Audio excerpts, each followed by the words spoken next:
आप सुन रहे हैं विविध भारती।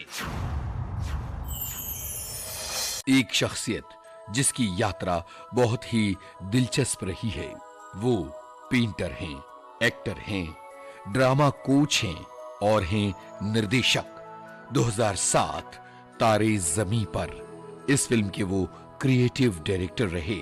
साल 2011 में उन्होंने बनाई स्टैनली का डिब्बा, 2014 में उन्होंने बनाई हवा हवाई और 2017 में आई स्निफ। साल 2021 उन्होंने बनाई फिल्म साइना। हम बात कर रहे हैं जाने माने अभिनेता, लेखक, निर्देशक, पेंटर और ड्रामा कोच अमोल गुप्ते की। इनसे बातचीत कर रही हैं ममता सिंह। दोस्तों नमस्कार, मैं हूं आपकी रेडियो सखी ममता सिंह और आज हम एक ऐसे मजे हुए कलाकार के सामने बैठे हैं जो फिल्म राइटर हैं, डायरेक्टर हैं और हैं एक्टर। एक साथ कई प्रतिभा के धनी। बच्चों के सिनेमा के लिए जो उन्होंने उम्दा काम किया है, इसके लिए हम सब इनके शुक्रगुजार हैं। ये बेहद प्रतिभाशाली कलाकार हैं अमोल गुप्ते साहब। अमोल गुप्ते साहब, आपका हम स्वागत कर रहे हैं विविध भारती की टीम के साथ। धन्यवाद। नमस्कार। नमस्कार। हम शुरू करते हैं सिलसिला फिल्म तारे ज़मीं पर यहीं से, क्योंकि ये फिल्म हम सबके दिल में बसी हुई है और ये एक ऐसी फिल्म है जो बच्चे नहीं बल्कि बड़े भी इस फिल्म के साथ मुस्कुराए, इमोशनल हुए। तो इस फिल्म को लिखने की प्रेरणा आपके पास कहाँ से आई, विचार कैसे आया? मैं एक बच्चों का वॉलंटियर हूँ, जी। आप कह सकते हैं मुझे, मैं चाइल्ड राइट्स एक्टिविस्ट हूँ। जी।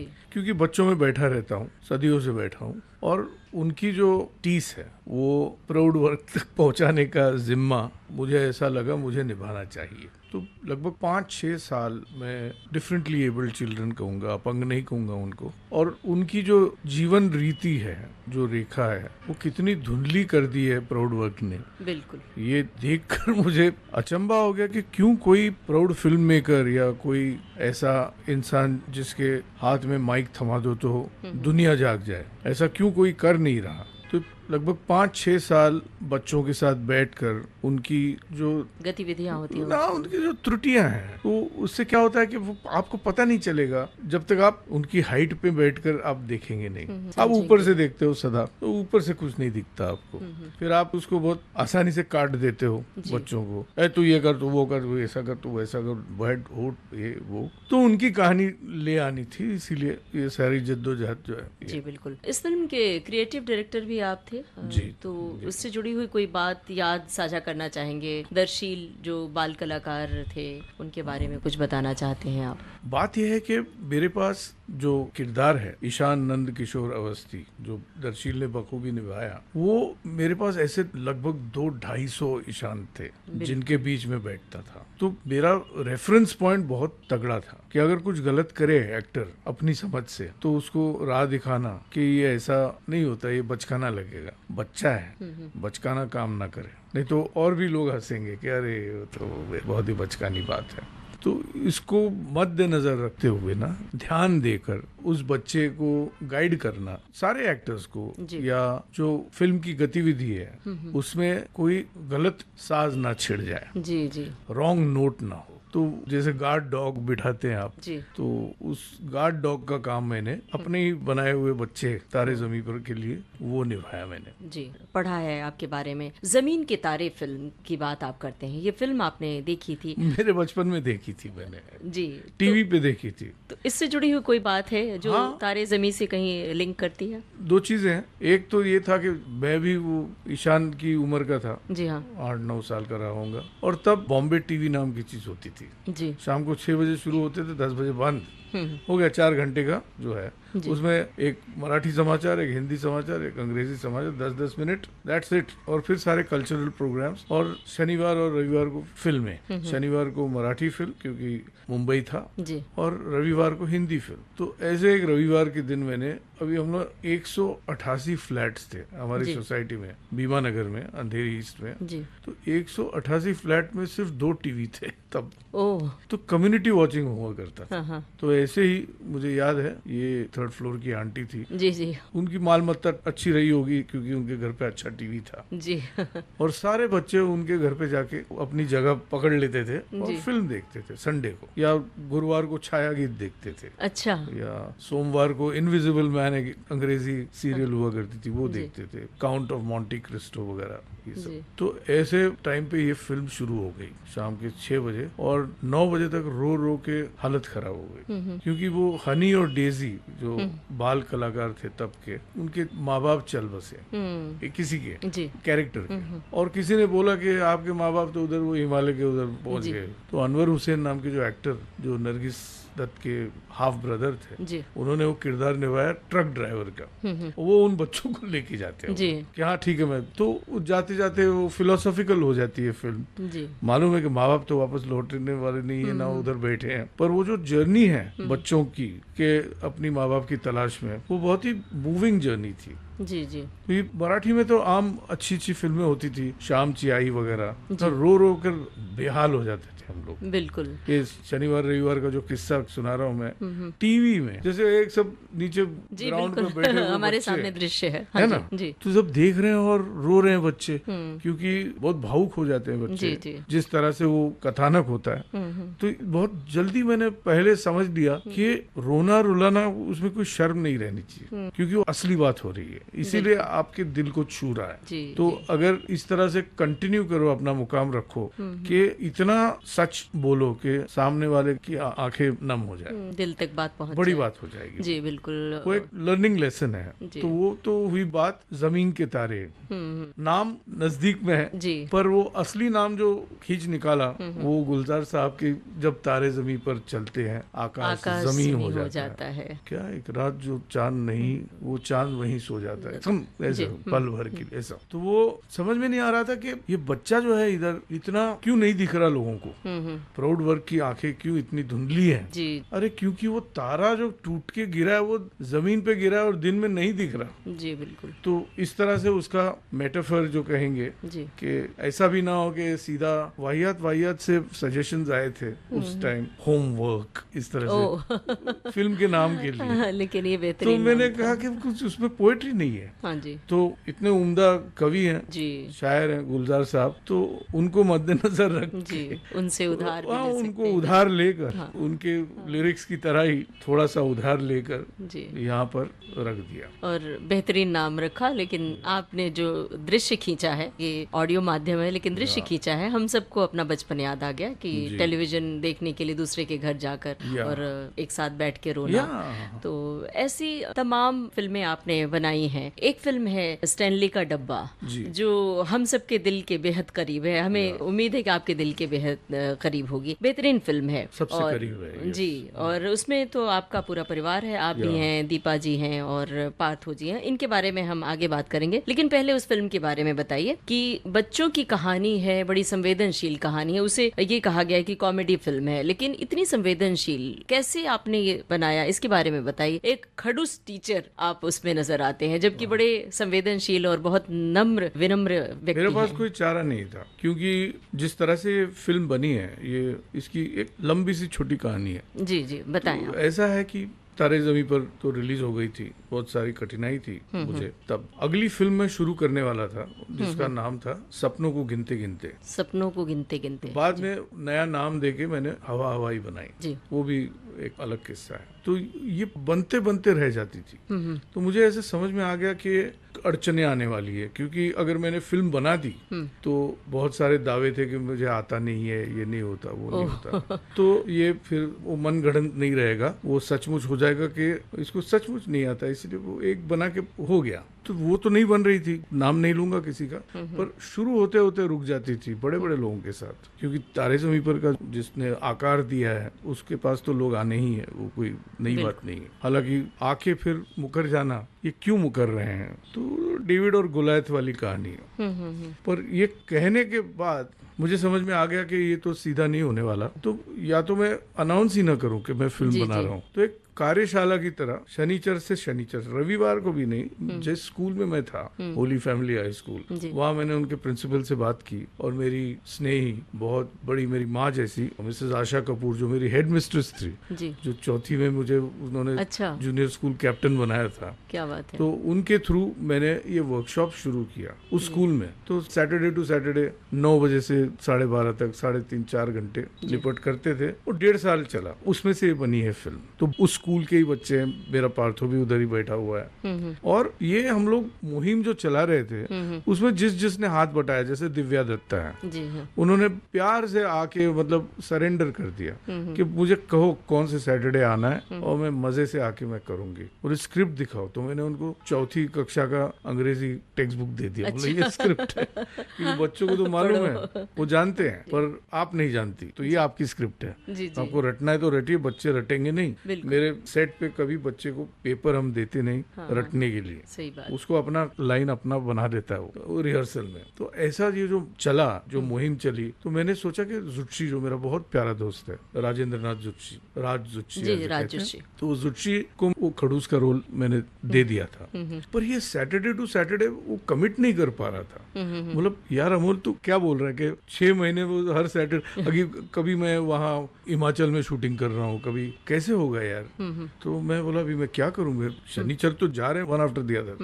तो मैं बोला ठीक है, मुंह में पान डालो, बाल में थोड़े से तेल लगाओ और कैमरा को 10:30 के बाद फ्लिप कर दो जी, जी, और खड़ूस बन जाओ। वो हिसाब से मैं खड़ूस बन गया उसमें। हालांकि मैं इतना खड़ूस आदमी नहीं है, पर एक्टर हूँ, बचपन से एक्टिंग किए जा रहा हूँ, तो उतना तो मेरे लिए आसान था। पर ये स्टैनली का डब्बा जो इतनी खास जो बनी है, क्योंकि ना उसमें लाइट थे ना कुछ था, सिर्फ 3 लोग थे और एक 7D कैमरा था, जिसको मतलब आप कहेंगे तो वो आपके घर का कैमरा है, पर उसको किस तरह से इस्तेमाल करना, कहाँ से लाइट आ रही है, कैसे खूबसूरत करना। जी, एक तो खाने को खूबसूरत दिखाना है, जी, बिल्कुल, बच्चों को खूबसूरत दिखाना है, तो ब्यूटी जो लानी है सिनेमा की, उस कक्ष में, उस वर्ग में, उस क्लासरूम में, वो हमने कर दिखाया। अमोल गोले जो मेरा स्टिल फोटोग्राफर था जी, जी, तारे जमी पर के टाइम और असिस्टेंट था, तो वो कैमरामैन बन गया, डायरेक्टर बन गया। अभी तो उसकी फिल्म को नेशनल अवार्ड मिला बेस्ट चिल्ड्रंस फिल्म, क्या बात एज है a director and as a क्या बात प्रोड्यूसर। है। तो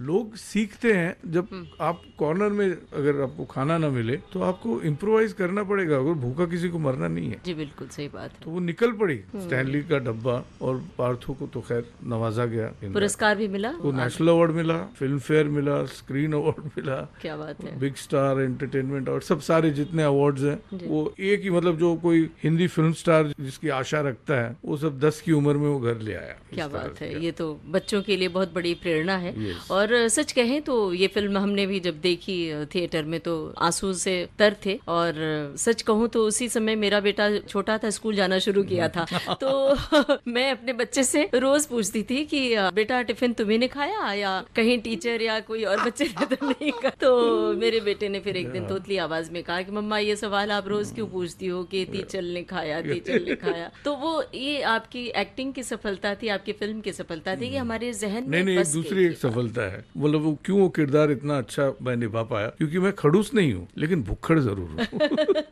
खाने में मेरा बहुत इंटरेस्ट है। क्या बात तो है। मैंने अपने आप को एक मौका दे दिया, क्योंकि ऐसा होता था कि जब ये वर्कशॉप चलता था कार्यशाला, तो 2 रिसेसेस होती थी, 4 घंटे में 2 रिसेसेस। तो एक डब्बा जो है आप घर से लाइए बच्चों, और एक डब्बा मैं दूंगा आपको, चाहे जो भी है, सैंडविच है, वड़ा पाव है, अच्छी मतलब साफ सुथरी जो स्नैक है वो। तो उनके डब्बों में मेरे को बहुत इंटरेस्ट था जी, अच्छा, तो मैं पहली रिसेस उनकी होती थी। मैं बोला खोलो डब्बा, अच्छा, तो वो खोलो डब्बा, डब्बा के चक्कर में जो इतना इंटीग्रेट हो गया कथानक में, वो कैरेक्टर इतना बैठ गया, क्योंकि मैं भुक्खड़ था। जी, और ये स्टैनली का डब्बा की जो कहानी है, तो मेरे बचपन में होली फैमिली में, मतलब आप सोचिए मैं 1970-71 की बात कर रहा हूँ, मेरे वर्ग में स्टैनली मंटेरो नाम का बच्चा था, और हम लोग का पहले सिर्फ 2 शिफ्ट में स्कूल चलता था, क्योंकि बिल्डिंग छोटी थी। जी, तो सुबह का शिफ्ट और दोपहर का शिफ्ट, तो कोई खाना खा के दोपहर वाले आते थे और सुबह वाले जाके खाना खाते थे घर पर। ये एक नई बिल्डिंग बन गई तो 9 to 4 स्कूल शुरू हो गया। वो मैंने कुछ दूसरा स्वाइन फ्लू का बहाना करके अपने कथानक में चेंज किया। जी। उन्हें बिल्डिंग इमारत कौन शूट करेगा, बनती हुई इमारत कहाँ से लाओ। तो ये नई इमारत आ गई तो एक नया सरदर्द आया कि घर से आपको डब्बा लाना है खाने का। तो ये बेचारा स्टैनली जो है रोज आता था, तो टूटा फूटा एल्यूमिनियम का डब्बा था, जब खुलता था जो उसकी महक थी वो अब तक मुझे याद है। मैं 63 साल का हूँ। तो वो सिर्फ आलू की रस्से वाली भाजी और 4 पूड़ियाँ जी। रोज वही लाता था। लेकिन मैं कोशिश करता था कि एक पूरी मिल जाए उसकी। क्या बात है। इतनी सॉलिड मेमोरी है कि वो पूरी फिल्म बन गई, स्टैनली का डब्बा बन गया। और ये बच्चा क्या करता था, उसके गुर्बत में पला बच्चा था, तो वो उसके घर पे तो शायद खाना रोज बनता नहीं था। तो जब रास्ते से आता, ये हिंदू होटल था जहाँ पे जो टैक्सी वाले और ट्रक वाले खाना खाते थे, सुबह की निहारी करके निकलते थे, तो वो रोज वही आलू की सब्जी और पूरी। तो उसको दोस्त था उसका, वो उसको डब्बा दे देता था। तो सोचिए कितना नजदीक है वो, मेटाफोर नजदीक है। भूख की कहानी है, कहानी पॉलिटिकल है, बच्चों की भूख की कहानी है, लेकिन कैसे यूनिफॉर्म छुपा देता है कहानियों को। इसलिए यूनिफॉर्म जरूरी है, नहीं तो लोग अपना अपना ब्रांड कपड़ा पहन के इतराएंगे। बिल्कुल सही बात है। तो इतने सारे बच्चों को आपने शूट किया, ये थोड़ी मुश्किल भी है, बच्चों की संवेदना का भी आपने ख्याल रखा। तो शूटिंग कैसे किया आपने, उसके लिए क्या बच्चों को प्रलोभन देते थे, किस तरह से उन्हें मैनेज करते थे? वो मुझे सिखाते थे, मैं नहीं सिखाता था। अच्छा। क्योंकि मेरे पास कथानक है। हाँ। तो आज मुझे ऐसा लगता है कि चलो ये कर सकते हैं कि साइंस की टीचर आई है जी। और वो बहुत गुस्से में है, जैसे रोज रहती है जी। और साइंस की टीचर देखती है कि स्टैनली ने कोई एक अजीब व गरीब लाइट हाउस बना के प्रोजेक्ट की तरह लाया है, तो कैसे उसको तोड़ देती है। जी। ये क्या कोथमीर डाली है, ये मालूम है कोथमीर का भाव क्या है, वगैरह वगैरह। जी। और वही जो उसके बाद इंग्लिश की टीचर आती है, रोजी मिस, मतलब ये अपनी दिव्या दत्ता, तो उसको इतना अच्छा लगता है वो। जी। तो फर्क आपकी आंखों में है। बिल्कुल। अभी लेफ्ट और राइट, पार्थो लेफ्ट हैंडेड है, तो मैं लेफ्ट हैंडेड बच्चे का बाप हूँ। और कितना लोग परेशान करते हैं लेफ्टीज को। तो जब पार्थो गिटार सीखने की इच्छा रखता था, तो उसके टीचर ने बोला अरे उसको राइट हैंडेड बना देते। मैं बोला क्यों भाई, उसको ऊपर वाले ने लेफ्ट हैंडेड बनाया, आप कौन होते हो? नहीं गिटार नहीं मिलेगा लेफ्ट हैंडेड। मैंने ढूंढ निकाला गिटार। अच्छा। मशक्कत हुई, लेकिन गिटार मिली मुझे। जी। तो एक लेसन था कि लेफ्ट राइट वाला, वो मैंने फिल्म में डाल दिया। बिल्कुल। कि एक वो राइट हैंडेड बच्चा हमेशा कोनी मारते रहता है क्योंकि ये लेफ्ट हैंडेड है। तो वो इंग्लिश टीचर के पास इतना आसान तरीका है, भाई जस्ट बदलो ना सीट, चेंज कर दिया। इसका लेफ्ट बाहर निकलेगा, आपका राइट बाहर निकलेगा, बीच में नहीं आएगा कुछ। तो इतने छोटे सोल्यूशंस होते हैं बच्चों के, जी। लेकिन आप तो उनके सर के ऊपर बैठ जाते हो। जी जी। और अपना कराते हो। तो ये छोटी छोटी चीजें जो है, ये कलर है स्टैनली के डब्बे का, धीरे धीरे वो पेंटिंग बनता गया इस जी। तरह से। और एक सीख भी है, हम सबको, पेरेंट्स को सीखना चाहिए कि बच्चों के संवेदना को समझे, उनके मनोविज्ञान को समझना चाहिए। वो तो हर फिल्म में करता हूँ मैं। जी बिल्कुल। और बहुत प्राउड वर्क को बख्शता नहीं हूँ। जी जी। कोड़े लगाता हूँ, कटाक्ष खूब करते हैं। जी। दरअसल स्टैनली का डब्बा एक ऐसी फिल्म है जो हमारे जहन में बस जाती है। तो थोड़ी सी इस फिल्म की चर्चा और करते हैं। इस फिल्म में पार्थो गुप्ते हैं, आपके बेटे जिनका जिक्र भी किया, और आपकी श्रीमती जी दीपा भाटिया ने भी एडिटिंग की है मेरे ख्याल से, उनके बारे में बताइए। और एडिटर भी है। जी जी। तो कोई यादगार घटना आप बताना चाहते हैं, बताइए, उनसे जुड़ी हुई कोई खास बात बताइए। अभी देखो, पार्थो होली फैमिली में नहीं था जी। 8.5 की उम्र थी उसकी जी। तो उसको छुट्टी मिलती थी शनिवार। जी। उन बच्चों को भी होली फैमिली में छुट्टी मिलती थी शनिवार। तो उसको एक छुट्टी का दिन जो मिलता था वो मैंने गपच लिया। अच्छा। मैंने बोला चलो उठो, जाते हैं। पर एक बार उठने के बाद वो इतना आतुर हो जाता था कि वहां पहुंचूं, क्योंकि वो सारे बच्चे उधर मटर गश्ती जो, अच्छा, वहाँ 40-50 बच्चे हैं और मैं किसी को ऑडिशन नहीं करता बच्चे को। तो मैं वर्कशॉप के मोड में, जैसे कार्यशाला हो कि ये अमोल जिसने तारे ज़मीं पर इतना हिमालय तक पहुंचा दिया, वो आदमी है जो बच्चों को प्यार करता है, तो उससे आप एक वर्कशॉप लीजिए। तो मैं पेंटर हूँ, आर्टिस्ट हूँ, एक्टर तो हूँ ही, थिएटर करता हूँ, एलिक्यूशनिस्ट, ये सारे जो जितनी जो बच्चों की जो हॉबीज जो होती हैं, जो स्कूल में पालते हैं, वो सब लेके मैं उनके साथ वर्कशॉप करता था। तो उनको ये पता ही नहीं चलता था कि कोई टेस्ट पे है। वरना क्या होता है, 20 बच्चे एक के बाद एक आएंगे, ये मेरा लेफ्ट प्रोफाइल, ये मेरा राइट प्रोफाइल, ये मेरा मोबाइल नंबर, ये मेरा डायलॉग, ये मेरा ये मैं बेचारे, तो मतलब 20-25 प्राउड खड़े हैं और एक बच्चा बेचारा कैमरा को देख के कुछ बोल रहा है। जी जी। जी ये कितना अन्याय है। जी बिल्कुल। तो न्याय कैसे दूं बच्चों को कि उनको सिलेक्ट ना करो, वो जैसे हैं वैसे उनको एक्सेप्ट करो। क्या बात तो है। स्टैनली का डब्बा में जैसे वो पार्थो जाता था तो उसके नए दोस्त बन गए उधर, वहाँ के बच्चों हैं। जी। तो उसमें एक बड़ा लड़का था पीटर, अब जी। उसको तो मूछें भी आई थी। जी अब ये थर्ड स्टैंडर्ड का बच्चा तो लगता नहीं है, जी जी पर वो रेगुलरली आता था बेचारा। तो बोला नहीं, इसको मैं बाहर कैसे रख सकता हूँ, उसको भी बिठा दो। जी। बोला कैसे बैठेगा? अरे भाई वो फेल हुआ है। अच्छा। तो पीटर था, रिपीटर का एक कैरेक्टर था, जी वो बैठ जाता था। और ये एक्सेप्टेंस जो है कि आपको हर बच्चे को जैसा ही, मतलब जी। एवरी चाइल्ड इज स्पेशल, तो हर बच्चे में कोई तो खूबी होगी। बिल्कुल सही बात है। तो ये जो खूबी ढूंढने का जो प्रयास था, उसमें मुझे हीरे मिले सिर्फ, जी जी आज तक मिल रहे हैं। जी। जब बच्चों के साथ मैंने वो कैमलिन पेंट्स का कैंपेन मैंने जी बनाया, जी सेम प्रोसेस, वर्कशॉप करता हूँ बच्चों के साथ। अगर कोई बच्चे में वो दिख गया मुझे, तो फिर मैं रीच आउट करता हूँ जी। कि आपका बच्चा आ सकता है क्या, जी। कर सकता है क्या। तो ये तरीका बहुत अच्छा है, जी बिल्कुल चिल्ड्रन फ्रेंडली तरीका है। वरना ये ऑडिशनिंग का जो झोल जी। है, आप जो लाइन देखेंगे सही। जी जी जहाँ जहाँ लगती है लाइनें, और अपने माँ बाप के पंख जी मतलब वो बच्चों पे चिपका देते हैं। जी सही बात है। पेरेंट्स ज्यादा उत्सुक आक्रामक रहते हैं, रूप से बच्चों के आक्रामक, पीछे बहुत पड़ते हैं। आक्रामक। बिल्कुल। और आज का जमाना तो बिल्कुल प्रतियोगिता का ही जमाना है, तो बहुत Dog eat मुश्किल dog है। है। जी आपकी एक बेहतरीन फिल्म स्निफ आई, जिसके बारे में हमारे श्रोताओं को बताइए। ये भी बच्चों पर ही केंद्रित है। बस केंद्रित तो सभी, इवन साइना भी बच्चों पे ही केंद्रित है, साइना क्योंकि पर। साइना बच्ची तो थी ना कभी। जी, तो, जी। तो वो जो बेटी साइना, वो बाद में बात करते जी हैं। जी हम तो ये स्निफ के स्निफ बारे जो है ना, ये एक अलग तरीका था, हम्म। क्योंकि अजीब कहानी थी कि एक सरदार सिख बच्चा है जी जो सूंघ नहीं सकता, और उनके घर में जो उनका धंधा है, उनकी अचार की फैक्ट्री है। सूंघ नहीं सकता तो उसको टेस्ट भी समझ में नहीं आएगा। बिल्कुल। तो उसकी जो दादी है सुरेखा सीकरी, जी जी जिन्होंने वो किरदार निभाया, मेरी खास दोस्त थी चल बसी, तो वो ये कहती है कि हमारे धंधे में सूंघ न पाना देख न पाने के बराबर है। ओ तो ये हैंडीकैप हो गया ना, मतलब जी, इस तरह जी। से। और उस बच्चे के लिए इतने अपने घर में प्रार्थना होती है कि कुछ एक दिन उसकी जो नाक खुल जाए। तो ऐसे डिविनिटी है, ऊपर वाले का जो है शुक्र है कि एक दिन उसकी नाक खुलती है, और ऐसी खुलती है कि 5-5 किलोमीटर दूर वो सूंघ सकता है। ओह तो डिटेक्टिव बन जाता है। अच्छा तो बिल्डिंग मतलब जितना सोसाइटी में जो ये वो है, किसी ने गाड़ी चोरी हो गई, ये हो गया। अच्छा तो अच्छा एक छोटा सा मतलब क्यूट सी फिल्म मैंने अटेम्प्ट की थी। जी तो उसमें वो जो बच्चा था खुशमीत गिल, वो भी एक कहानी है। मैंने सारे गुरुद्वारों में बाहर अपने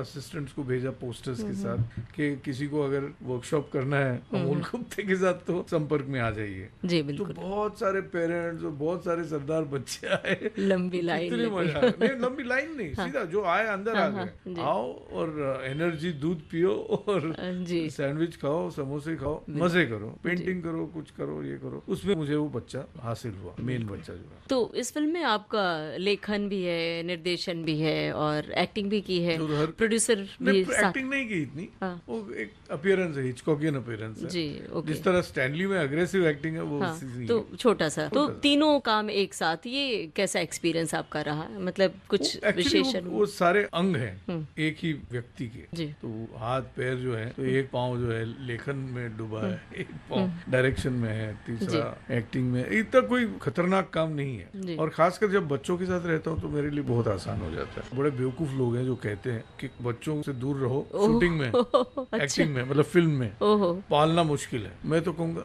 एग्जैक्टली ऑपोजिट, कि जानवर और बच्चे मेरे लिए बहुत ही कंफर्ट जोन के हैं। बिल्कुल। वो ये प्राउड वर्क जो अपने ईगो लेके आता है और सर के ऊपर बैठ जाता है, ये क्यों, वो क्यों, ऐसा क्यों, वैसा क्यों, और दिमाग का दही कर देता है, सही बात। वो मेरे लिए बहुत तकलीफ देना है।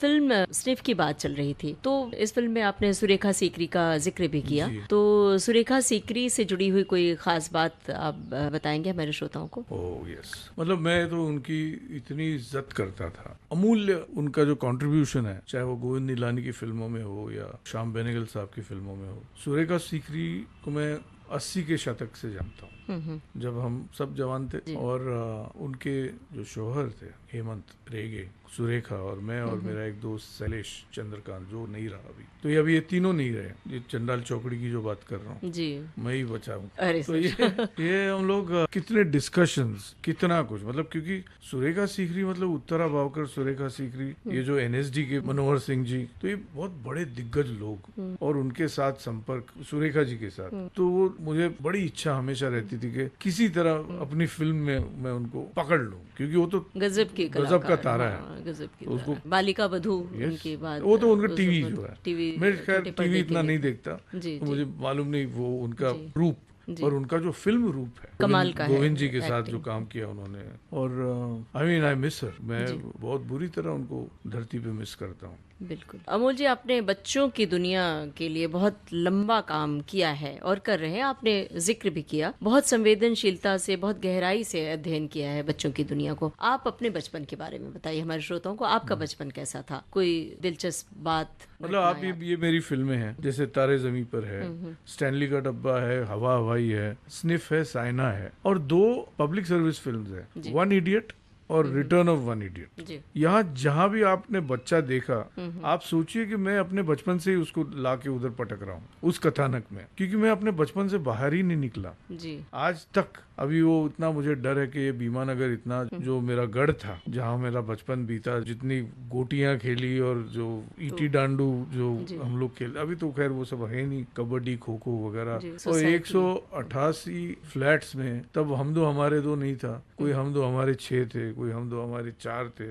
एक तो हम दो हमारे 9 थे, तो बच्चे सोचिए कितने थे जी। तब। 188 फ्लैट में जैसे 2 टीवी थे, वैसे ही 2 गाड़ियां थी सिर्फ। अच्छा। अब हर फ्लैट की 2-2 गाड़ियां हैं, तो जो स्पेस था खेलने कूदने का, जी। झाड़ बंदर जैसी गेम कि जब आप सब चढ़ जाते हो और एक पे डेन आता है जिसको चढ़ के आपको छूना है ताकि आप आउट हो, और जब तक आप लास्ट को छुएंगे नहीं तब तक वो डेन बदलेगा नहीं। तो महीनों महीने किसी के बेचारे मजबूर पे डेन आ जाता था, तो उसको हम लोग सताते थे। जी, जी। तो ऐसा होता था, कभी मैं इस तरफ कभी मैं उस तरफ। और जो गटर थे उसमें जो मछलियां घूमती थी वो आपने तारे ज़मीं पर में देख। जी, जी, और जी। बहुत सारी दृश्य है, चीजें हाँ जी। जो मेरे बचपन की चीजें हैं, जो मेरे हिसाब से इस तरह का बचपन सिर्फ बहुत अच्छे नसीब वाले को ये अमूल्य बचपन मिलता है। तो मेरे लिए वो भंडार है, वो एक खजाना है, तो बस खोलो, पेटी निकालो और चित्रपट में डालो। जी, क्या बात है। और हमें लगता है कि ऐसे जीवन वाले दुनिया के सबसे समृद्ध प्राणी मान सकते हैं, क्योंकि बचपन को जिस तरह जिया आपने फिल्मों में उड़ेला है, और जो बताते हैं वो एक जमाना था, अब वो बचपन है नहीं। अब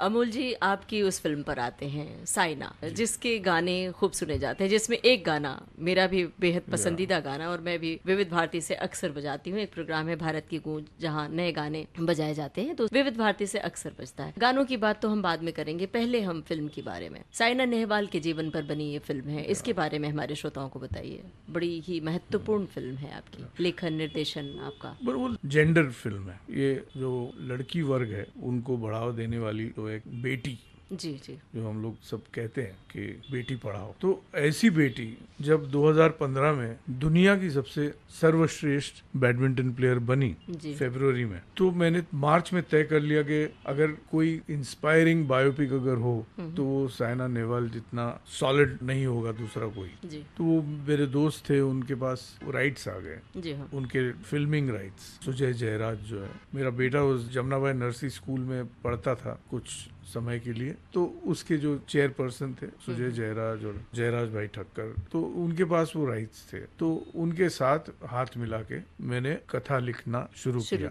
कथा तो खैर तो उनके जीवन कथा है उनकी, तो मुझे ऐसा लगा कि ये तो चिल्ड्रंस फिल्म ही है, बेटी की फिल्म है। अभी जैसे ईशान लड़का है, स्निफ में लड़का है, अर्जुन हरिश्चंद्र वाघमारे हवा हवाई लड़का है, तो ये एक लड़की पे जो फिल्म जितनी आपको सेंसिटिविटी होनी चाहिए अबाउट जेंडर, और वो दिखाना चाहिए कि मतलब वो फिल्म की शुरुआत ही ऐसे होती है जब वो साइना कहती है कि जब मैं पैदा हुई तो मेरे हाथ में थमा दी तलवार, कड़छी तवे के बदले माँ ने मुझे बैडमिंटन का रैकेट थमा दिया। वरना ऐसा होता है कि लड़के लड़कियों को सिखाया पढ़ाओ जाता है और लड़की चूल्हा फूके। तो ये जो विवरण है of a successful first Indian badminton player to be a world number 1, ये एक अपने आप में बहुत बड़ा इंस्पायरिंग उस टाइम जो वाकया हुआ when she became world number 1, तो वो मेरे लिए बहुत इंस्पिरेशनल था। और इसीलिए वो जो छोटी साइना, अगर आपने फिल्म देखी हो तो वो इंडिया नंबर 1 है बच्ची, वो एक्टर नहीं है। नायशा भटोए अब बड़ी हो गई है, अब वो वर्ल्ड नंबर 7-8 पे है। वो जाती है इधर कोपनहागन और यहाँ वहाँ जाके झंडे गाड़ के आती है। वो एक्टर नहीं है, पर हर बच्चा एक्ट कर सकता है। उसको करना क्या है, उसको छोटी साइना का एक्टिंग करना है। और मेरे लिए वो जो उसका जो बचपन का पर्व है साइना का, वो मेरे लिए बहुत इंपॉर्टेंट था, क्योंकि वो नींव है, वो बेस है, उसके ऊपर बड़ी साइना हुई। जी जी। उसकी माँ की जो मशक्कत है, उनका जो रिजॉल्व है, जो कर्मठता है माँ की। सिंपल लोग हैं, घर में अभी तक इतना बड़ा मकान है उनका हैदराबाद में, लेकिन डॉक्टर हरवीर सिंह नेहवाल उनके पिताजी और उषा रानी नेहवाल उनकी माँ, तीसरा आदमी नहीं दिखता, नौकर नहीं दिखता इतने बड़े बंगले में। गया तो इतना गर्मा गर्म आलू पराठे खुद अपने हाथ से, अच्छा। और सफेद बटर, ये उनकी वो कभी छोड़ा नहीं उन्होंने जी। अपना ये जो मिट्टी से जुड़ा हुआ है वो कभी नहीं छोड़ा, इसीलिए बच्ची इतनी सॉलिड हो गई। जी जी। तो उस पे तो लिखना ही था, बनाना ही था, और बाकायदा अमाल मलिक ने इतना संगीत है खूबसूरत उनका। संगीत। जाने माने लेखक, निर्देशक और अभिनेता अमोल गुप्ते से ममता सिंह की बातचीत का पहला भाग अभी आपने सुना। रिकॉर्डिंग इंजीनियर मंगेश सांगले और प्रस्तुतकर्ता जुबैर खान। इस कार्यक्रम का अगला भाग सुनिएगा आज के मेहमान कार्यक्रम में अगले हफ्ते।